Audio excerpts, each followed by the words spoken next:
प्रश्नावली 16.2 का 10वां प्रश्न है। निम्नलिखित प्रत्येक प्रसार में अचर पद ज्ञात कीजिए। अचर पद ज्ञात करने के लिए कह रहे हैं, इसका मतलब है स्वतंत्र पद ज्ञात करना है हमें। ठीक है, इसके अंदर कुछ प्रश्न है, 1 से लेके 10 तक के प्रश्न दिया हुआ है। तो चलो पहला प्रश्न देख लेते हैं। तो पहला प्रश्न क्या है? पहला प्रश्न हम यहाँ पे पहले लिख लेते हैं।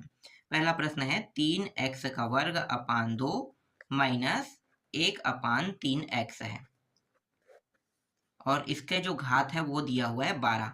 ठीक है, इसे हम किससे प्रदर्शित करते हैं? n से प्रदर्शित करते हैं। ठीक है, 12 को हम n से, इसे हम x से प्रदर्शित करेंगे और इसे हम y से प्रदर्शित करेंगे। सूत्र क्या है? सूत्र जो है t r प्लस 1, यही है सूत्र।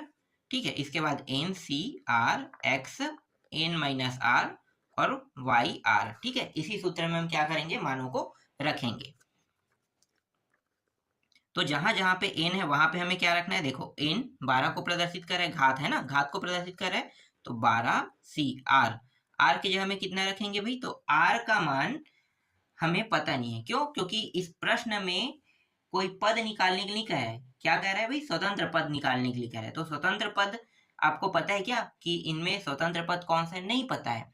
इससे पहले वाले प्रश्न में हम क्या करते थे? पांचवा पद छठवां पद कहता था तो उसे हम निकाल लेते थे, है ना। लेकिन इसमें न पांचवा पद का है, न छठवां पद का है, न ही मध्य पद का है।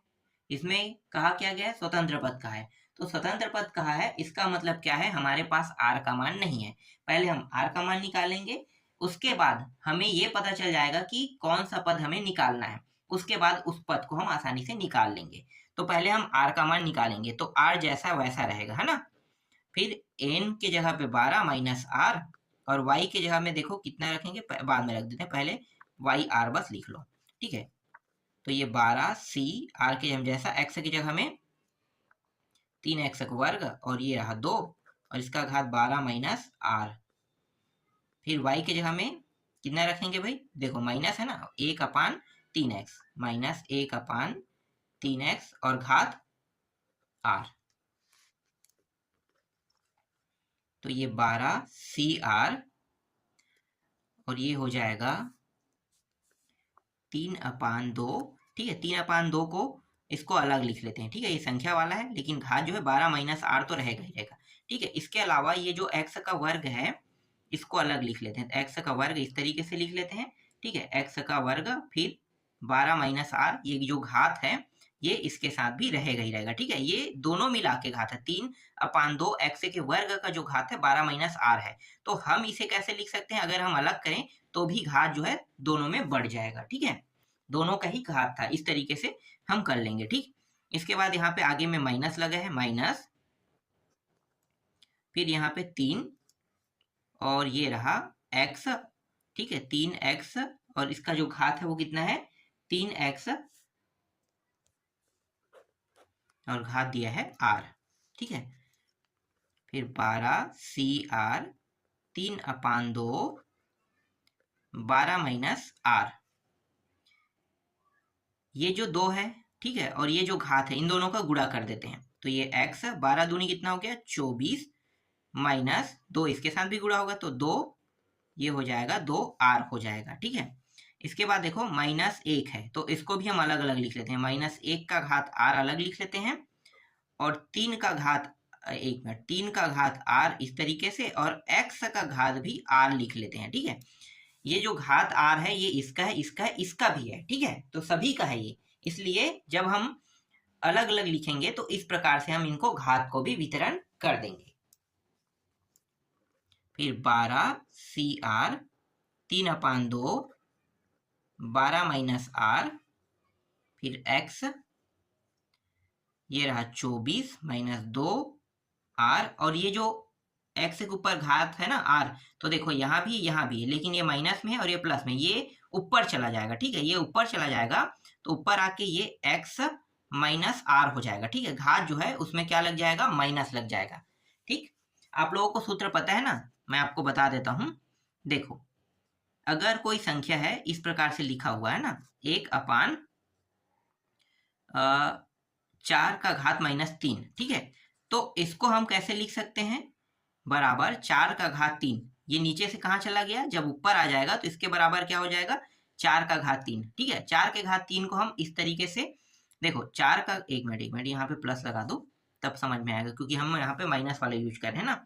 ठीक है, प्लस था, देखो 4 का घात +3 है तो ऊपर जाके क्या हो जाएगा, माइनस हो जाएगा। ठीक है, क्या हो जाएगा, माइनस। अगर यहाँ पे माइनस लगाएंगे तो ऊपर जाके क्या हो जाएगा, ये प्लस हो जाएगा। ठीक है, अगर हम माइनस रखें तब की बात है। तो ये चीज आपको पता होगा, है ना, तभी हम सवाल को आगे हल कर पाएंगे। आपको पता होना चाहिए ऐसे कुछ प्रक्रिया होता है। इसके बाद हाँ, कहाँ तक हो गया, यहाँ तक हो गया ना। फिर यहाँ पे बचा क्या, -1, इसका घात r है, और 3 का घात r ये बचा है ना, इसको लिख लेते हैं।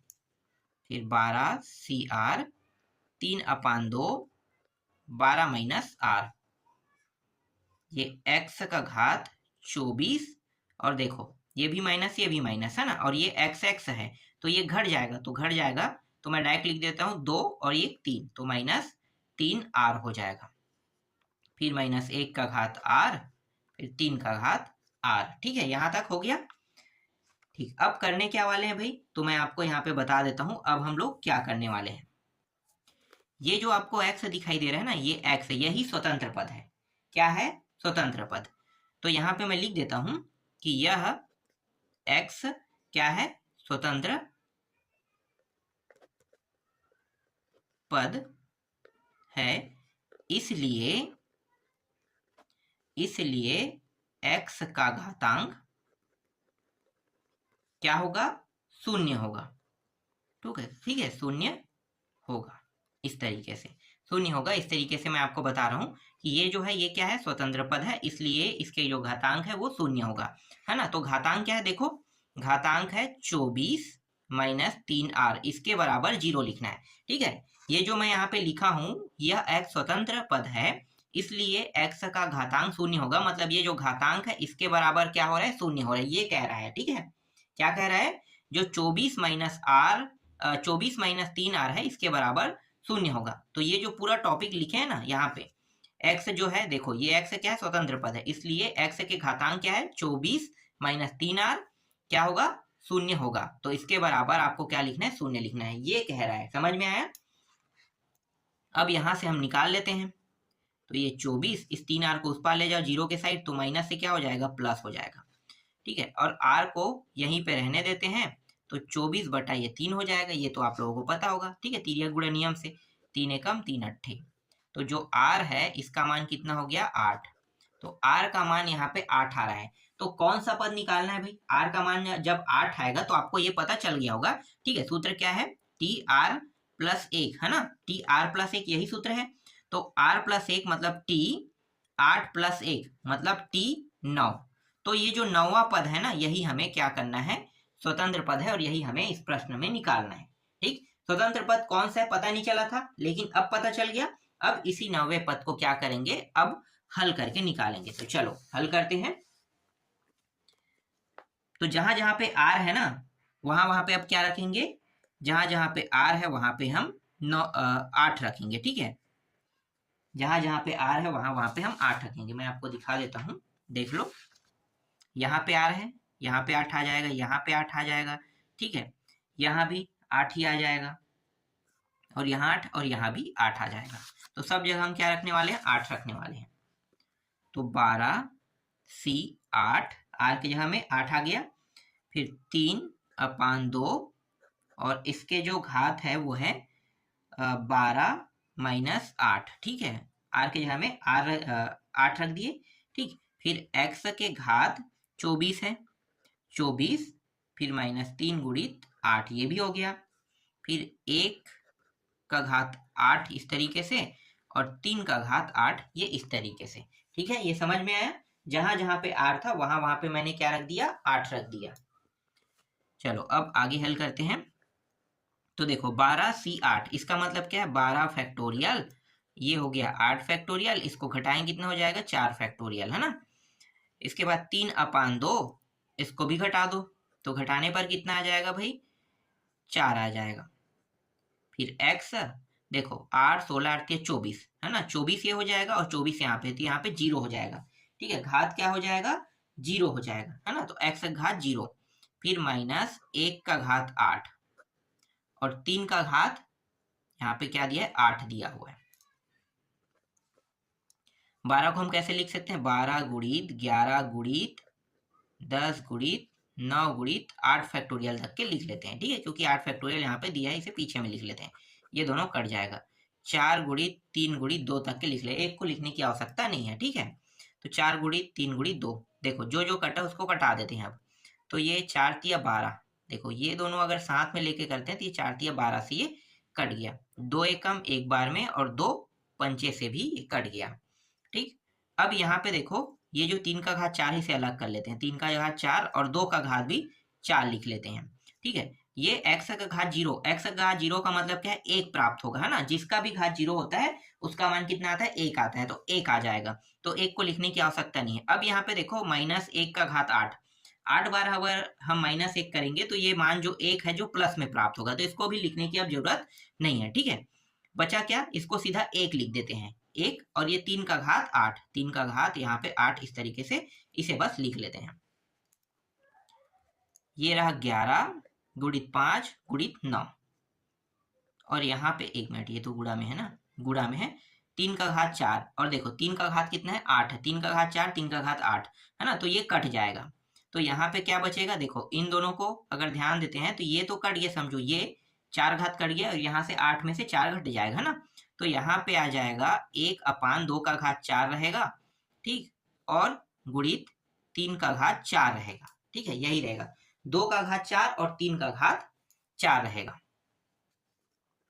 तो ये 11 गुणित 5 गुणित 9, ठीक है, 2 का घात 2 गुणित 2 गुणित 2 गुणित 2, इस तरीके से लिख लेते हैं, और 1/3 का घात 4, 3 गुणित 3 गुणित 3 गुणित 3 लिख लेते हैं, ठीक है। ऐसा क्यों लिख रहे हैं, क्योंकि कुछ मान कट सकता है, इसलिए काटने वाले को देखें, देखो 3 तिया, ठीक है, 3 6 3 तिया 9, 3 के पहाड़ा में देखो ये 3 और 3 2 है, ये दोनों को 9 और 9 सेम होके कट गया, ठीक है। और कुछ कट रहा है क्या, देखो यहाँ पे जो मान है वो कट रहा है क्या, और ये भी कट रहा है क्या, नहीं कट रहा है ना, तो जो नहीं कट रहा है क्या करेंगे, जैसा वैसा लिख लेंगे, इनको गुणा कर दो, 11 पंचे 55, ये हो जाएगा 2 दूनी 4, 4 दूनी 8, 8 दूनी 16, 16 दूनी 32, 48, और 48 तिया कितना होगा, 144, है ना, तो ये आ गया 144, और यही इस प्रश्न का क्या है, उत्तर है। दशमलव पॉइंट में उत्तर नहीं लाएंगे, ठीक है, तो ये जो है बटा के फॉर्म में है, तो यही क्या होगा, इसका उत्तर रहेगा। समझ में आया।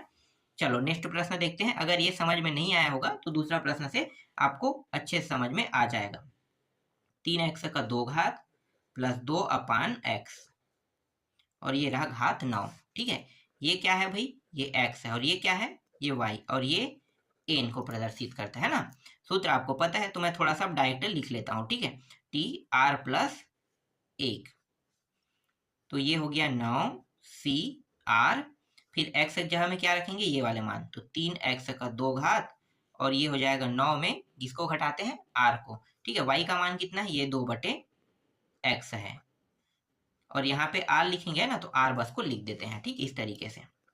तो ये हो गया 9cr, ये जो 2 है इसका गुणा कर लेते हैं ना, तो 3x, एक मिनट पहले ऐसा नहीं करेंगे, पहले ये दोनों को अलग कर लेते हैं, ठीक है, 3 को अलग करो, तो 3 को अलग करेंगे तो 9 माइनस r रहेगा, ठीक है, इस तरीके से, और x के 2 घात को भी अलग करेंगे तो ये हो जाएगा 9 माइनस r, ठीक, फिर 2 का घात r कर देते हैं और x का घात भी r कर देते हैं, इस तरीके से इसको भी हमने अलग अलग कर दिया, तो 9cr 3 का घात 9 माइनस r, और ये जो 2 है इसका गुणा कर दो, तो x 9 दूनी 18 माइनस 2r, ठीक है, ये भी हो गया। अब ये जो x है ना इसको ऊपर ले जाते हैं, तो ऊपर ले जाएं क्या होगा, ऊपर ले जाने पर ये प्लस में है तो माइनस में हो जाएगा, तो माइनस r बन गया, ठीक है, और 2 जो r है ये तो ऊपर में पहले से है, तो 2r को ऊपर के ऊपर में रहने दो, फिर 9cr 3 का घात 9 माइनस r, और ये रहा, एक मिनट, 18 नहीं है, ये x है, पहले x से लिखो, फिर 18 लिखो, 18, फिर ये b माइनस, ये b माइनस, तो ये हो जाएगा 3r हो जाएगा, और 2 का घात ये रहा r, ठीक है। अब करने क्या वाले हैं, आपको पता है ये जो x है क्या है, स्वतंत्र पद है ना, तो लिखना तो पड़ेगा ना, तो यहाँ पे आपको लिखना है यह x पद क्या है, स्वतंत्र है, ठीक है, x पद स्वतंत्र है, इसलिए x के घातांक क्या होगा, इसलिए x के घातांक 0, ठीक है, इसलिए x के घातांक 0 होगा, ठीक, इसलिए x के घातांक क्या होगा, 0 होगा, इस तरीके से, ठीक। फिर 9, एक मिनट, 9 क्यों लिखें, ये वाला लिखेंगे ना, 18 माइनस 3r और इसके बराबर 0, ठीक है, x ये है, ठीक है, तो x पद क्या है, स्वतंत्र है, तो इसके घातांक क्या है, ये है, तो इसके बराबर 0 होगा, ये चीज यहाँ पे मैंने लिख दिया है। तो यहाँ से अब हम निकाल लेते हैं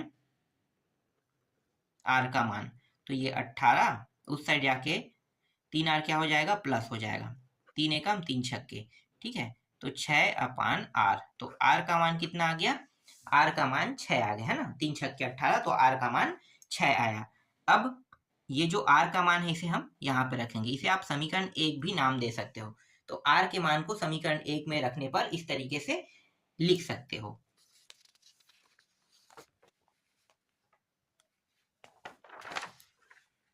तो r के मान यहाँ पे मैं लिख लेता हूं, r का मान समीकरण 1 में रखने पर, ठीक है।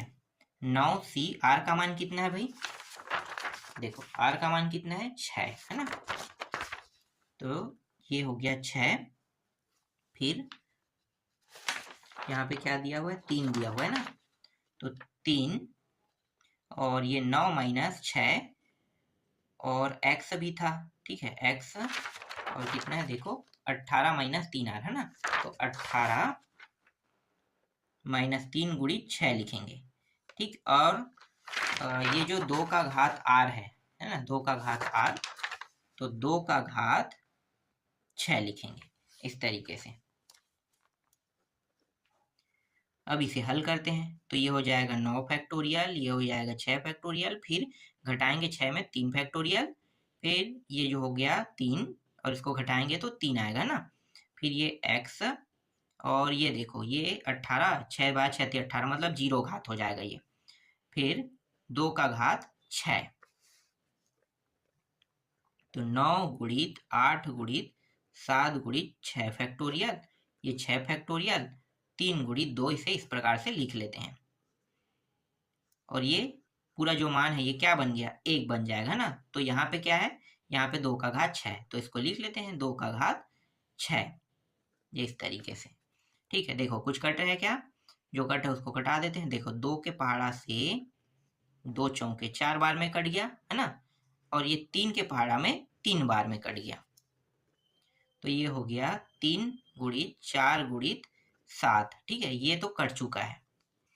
और 2 का घात 6, 2 का घात 6 का मतलब क्या होगा, 2 को 6 बार गुणा करेंगे, तो कितना होता है भाई, 2 दूनी 4, 4 दूनी 8, 8 दूनी 16, 16 दूनी 32, 32 दूनी 64, है ना, तो ये 64 हो जाएगा, ठीक है। 2 को अगर हम घात 6 दिया है तो 2 को 6 बार गुणा करेंगे तो 64 हो जाएगा। अब इन सभी को एक साथ गुणा करेंगे, इन सभी का एक साथ गुणा करेंगे तो उत्तर कितना आएगा, तो वो मैं यहाँ पे डायरेक्ट लिख देता हूँ, ठीक है, उत्तर आ जाएगा